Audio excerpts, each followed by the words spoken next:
A convicted serial killer in New Jersey is sentenced to 160 years in prison. The monster should never see daylight again. And I hope that he lives for a very long time and they make him suffer every night in there like he made our girl suffer. He was only 20 years old, a college student with a clean record working as a security guard, and the kind of calm face that never raised suspicion.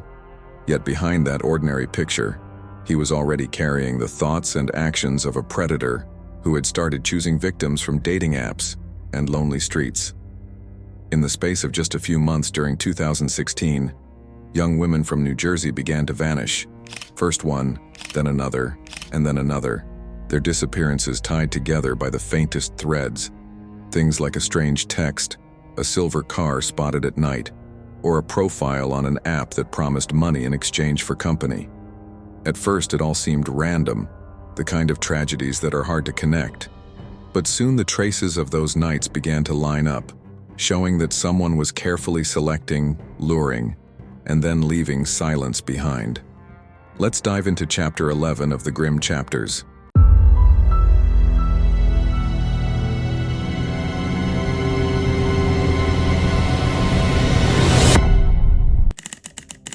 The story takes us to Orange, New Jersey in the year 2016, a place that looked like any other American town with schools, corner stores, quiet streets, and abandoned buildings that most people passed by without a second glance. Yet those very places would soon become the backdrop for a string of crimes that stunned everyone who heard about them. In just 84 days, 4 women crossed paths with a man who seemed polite, neat, and soft-spoken, but who was secretly mapping out ways to use his charm, his phone, and his car to trap them. 3 of those women would never make it back home, while one, through sheer courage and quick thinking, would survive and later become the strongest voice in exposing him. This was not just a story of violence, but also of how families, friends, and determined investigators pulled together scattered clues until a full picture came to life. The first trace of his crimes appeared in early September of 2016, when a fire broke out in an abandoned house on Lakeside Avenue in Orange, New Jersey. Firefighters rushed in expecting just another old building reduced to ashes, but inside they found something far more disturbing: the badly burned body of a young woman. It took weeks before dental records confirmed her identity as 19-year-old Robin West from Philadelphia. Robin had grown up with 2 older brothers and a father who worked as an assistant pastor. Yet her life had not been easy, filled with struggles in her teenage years that eventually led her to live on her own. By late summer, she was working as a dancer and sometimes taking dangerous chances to make money. On August 31st, she was seen walking in Newark with a friend when a silver car pulled over. Robin got in, never to be seen alive again. The house where her body was found would later be tied to Khalil Wheeler-Weaver, who had deliberately chosen women like Robin, women living on the margins, believing that their disappearances would not raise the kind of alarm that others might. Her story was the first piece of a pattern, though no one could see it clearly yet. Only a few weeks later, another woman disappeared under hauntingly similar circumstances. 33-year-old Joanne Brown had grown up in Newark after moving there as a child with her siblings. She was known to her friends as lively and warm, but she lived with the heavy weight of bipolar disorder and schizophrenia, which made her life a constant balancing act. By the fall of 2016, she had found some stability in a supportive home for treatment and counseling, and she was trying to stay on track while also working as a dancer. On October 22nd, Joanne was out with friends at a neighborhood spot when a man in a car pulled up. She climbed in, perhaps thinking it was just another quick ride or client.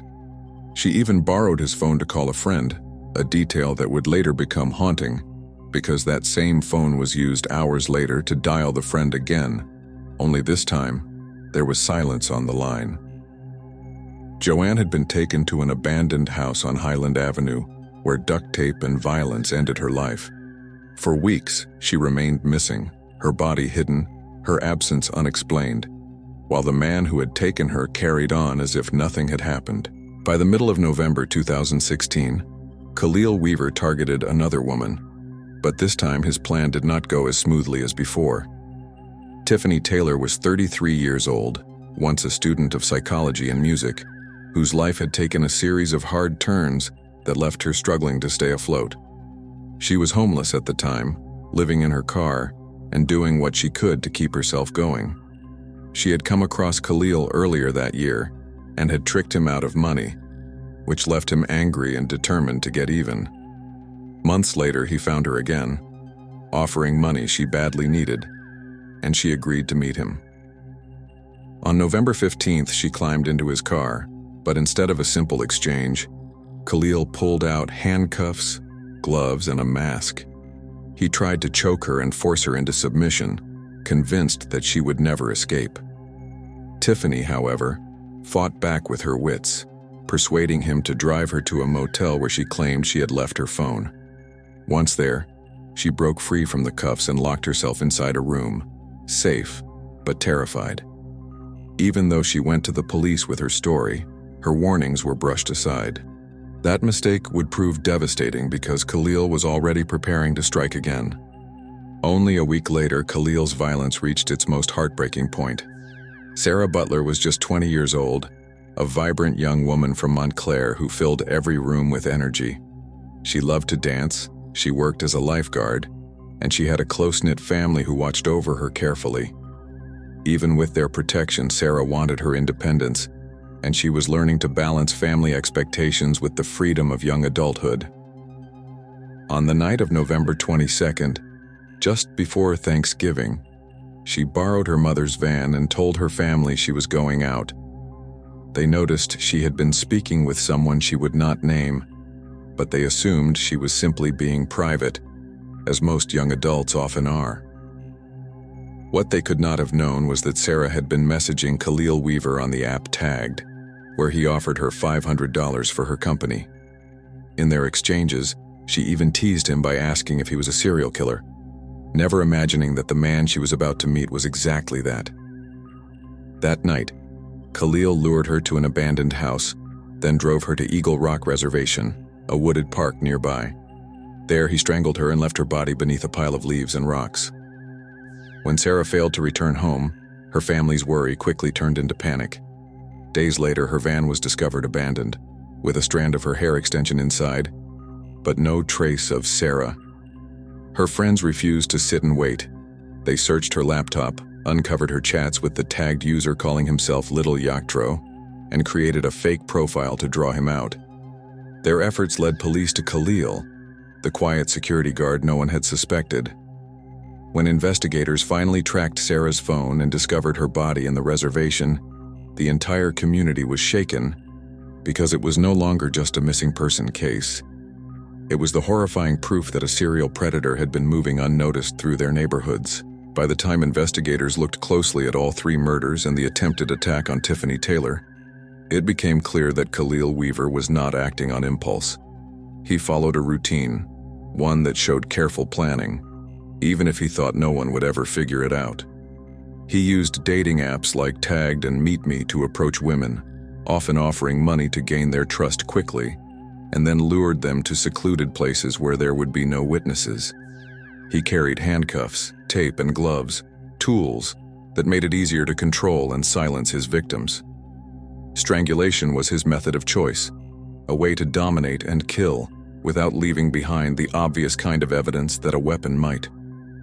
Once he had finished, he usually left the women in abandoned houses or wooded parks, hiding their bodies under branches or debris as though he believed that would keep them hidden forever. Yet, what Khalil failed to realize was that in the modern world, nothing is done without leaving a mark. His phone was tracking his movements every step of the way, connecting his presence to the exact places where his victims had last been seen. His online messages were stored, time-stamped, and filled with the same promises of cash for company that each victim received.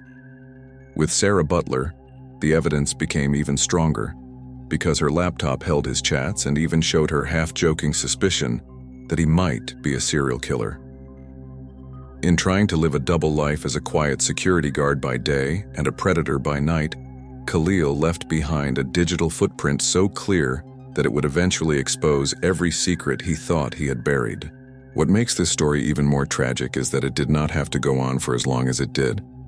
Tiffany Taylor had already survived an encounter with Khalil, and she did exactly what anyone would expect in that situation. She went straight to the police. She gave them his name, his car, and even explained how he had tried to handcuff and choke her before she managed to escape. But because she was homeless at the time and involved in sex work, her story was dismissed, as if her life mattered less than anyone else's. That dismissal was not just a mistake, it was the missed chance that could have stopped everything that came after. When Sarah Butler vanished days later, her family and friends immediately sensed something was wrong. They searched her room, her computer, and her phone, determined to find out who she had last spoken to. It was her friends who discovered her messages with the account named Little Yatro, and who took it upon themselves to create a fake profile to interact with him. While investigators seemed slow to act, her friends gathered screenshots, tracked conversations, and pulled together the evidence that pointed straight toward Khalil. It was their persistence born out of desperation that kept the search alive. This moment marked a turning point, because what the authorities had overlooked was now in plain view. The mistakes and delays that had once protected Khalil were no longer enough, and the careful mask he wore in his daily life was beginning to crack under the weight of his own carelessness. By early December 2016, the walls were finally closing in on Khalil Weaver. Investigators had gathered enough evidence from his cell phone records to his online conversations to draw a direct line between him and the women who had gone missing. On December 6th, police arrested him, ending the months of fear and confusion that had weighed heavily on the community. What shocked many people was his age. He was only 20 years old, working quietly as a security guard, and outwardly living the kind of ordinary life that raised no suspicion. The charges were not small ones. He was accused of murdering Sarah Butler, and soon after linked to the deaths of Robin West and Joanne Brown, as well as the attempted murder of Tiffany Taylor. What had once been scattered tragedies were now recognized as the work of one man whose double life had finally been exposed. When the trial opened in 2019, the prosecution laid out a case that was both methodical and deeply unsettling, presenting layer upon layer of proof that Khalil Weaver had carefully hunted his victims. His cell phone became the most damning witness, mapping out his movements on the very nights the women disappeared.